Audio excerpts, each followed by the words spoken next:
Outstanding এবং brilliant.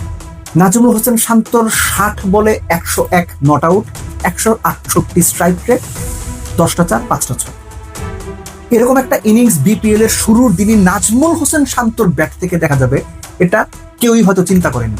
এবং একই সঙ্গে নাজমুল হোসেন শান্ত বোধহয় এই ইনিংসটা দিয়ে বিভিন্ন জায়গায় একটা বার্তা দেওয়ার চেষ্টা করলেন যে তাকে যেভাবে টি-20 থেকে বাতিলের খাতায় ফেলে দেওয়া হয়, যেভাবে তিনি টি-20তে পারেন না চলেন না বলে ট্যাগ লাগিয়ে দেওয়ার চেষ্টা করা হয়, সেগুলোর বিপক্ষেও ছোট্ট করে হলো একটা জবাব দিয়ে রাখেন।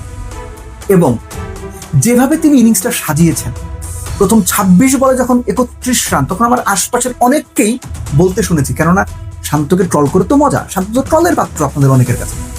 26 বলে যখন 31, তখন শান্তকে নিয়ে আমি বলতে শুনেছি আমার আশপাশে, এই ড্যাশ ড্যাশ বুঝে নেন আপনি, কেননা টি-20তে সেই ড্যাশ ড্যাশ শান্তই শেষ পর্যন্ত পরে ওই 26 বলের পরের 34 বলে 70 করলেন।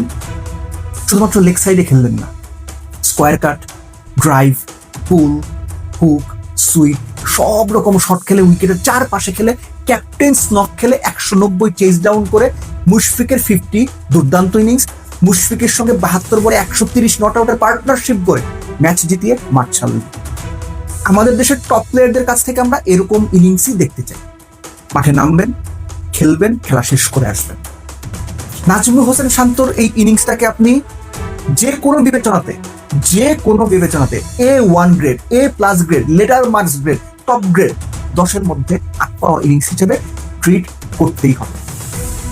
খেয়াল করে দেখেন, এই যে শান্ত ইনিংসটা খেললেন, এই ইনিংসটার সবচেয়ে সিগনিফিকেন্ট দিকটা হচ্ছে শান্ত কোনো সিচুয়েশনে প্যানিক করেন নাই। কোনো সিচুয়েশনে তিনি কোন বোলারকে কিভাবে মারবেন, কখন মিরাজকে লাস্ট বলে ডাউন দ্য উইকেট গিয়ে ছক্কা মারবেন, কখন ডাউন দ্য উইকেট গিয়ে খালিদকে ছক্কা মারবেন, ক্যালকুলেশন করে খেলেছেন। শান্তর মতো টপ প্লেয়ারের কাছ থেকে আমরা এরকম টপ ইনিংসই আশা করি। এবং খেয়াল করে দেখেন, রাজশাহী সিলেটের দেওয়া 190 চেস ডাউন করার জন্য দুই দলই কিন্তু নেক টু নেক ছিল। পাওয়ার পেসে রাজশাহীর রান ছিল 43, সিলেটের রান ছিল 45। 11 ওভার শেষে সিলেটের রান ছিল 84 2 উইকেটে, রাজশাহীর রান ছিল 88 2 উইকেটে, একদম নেক টু নেক ছিল। মিডল ওভার্স যেভাবে নিয়ন্ত্রণ করে দুই দলই খেলেছে, সেটা আসলে বাংলাদেশ ক্রিকেটের জন্যই খুব দারুণ একটা সাইন, কেননা দুই পক্ষেই ছিলেন বাংলাদেশের ব্যাটাররা। খেয়াল করে দেখেন, সিলেট পাওয়ার প্লের পরে মিডল ওভারে 93 রান তুলেছে 2 উইকেটে, সেখানে 106 রান তুলেছে রাজশাহী। এই যে 13 রানের ডিফারেন্স, এটা রাজশাহীকে একটা মাইলেজ দিয়ে এগিয়ে দিয়েছে। এর সঙ্গে আপনি যোগ করে নিন পারভেজ ইমনের 33 বলে 65 নট আউট, এবং পারভেজ ইমন 4 নম্বরে নেমে ইনিংসটা খেলেছেন। এটা বাংলাদেশ ন্যাশনাল টিম ম্যানেজমেন্টের জন্য একটা নতুন সম্ভাবনা হয়তো তৈরি করবে, যেখানে জাকের আলী অনেক, নুরুল হাসান সোহানরা ব্যর্থ হচ্ছেন। বাংলাদেশে আমরা প্রায় এই কথাটা বলি যে 3 থেকে একদম 7 পর্যন্ত কোনো লেফটি নাই। এই 4 নম্বরে ব্যাট করার মাধ্যমে পারভেজ হোসেন ইমনও কি একটা বার্তা দিয়ে দিলেন কিনা যে তিনিও হয়তো একটু চেষ্টা করলে ওই জায়গাতে সেটেল করে যাবেন। তিনিও শান্তর মতো শুরুতে স্লো খেলছিলেন।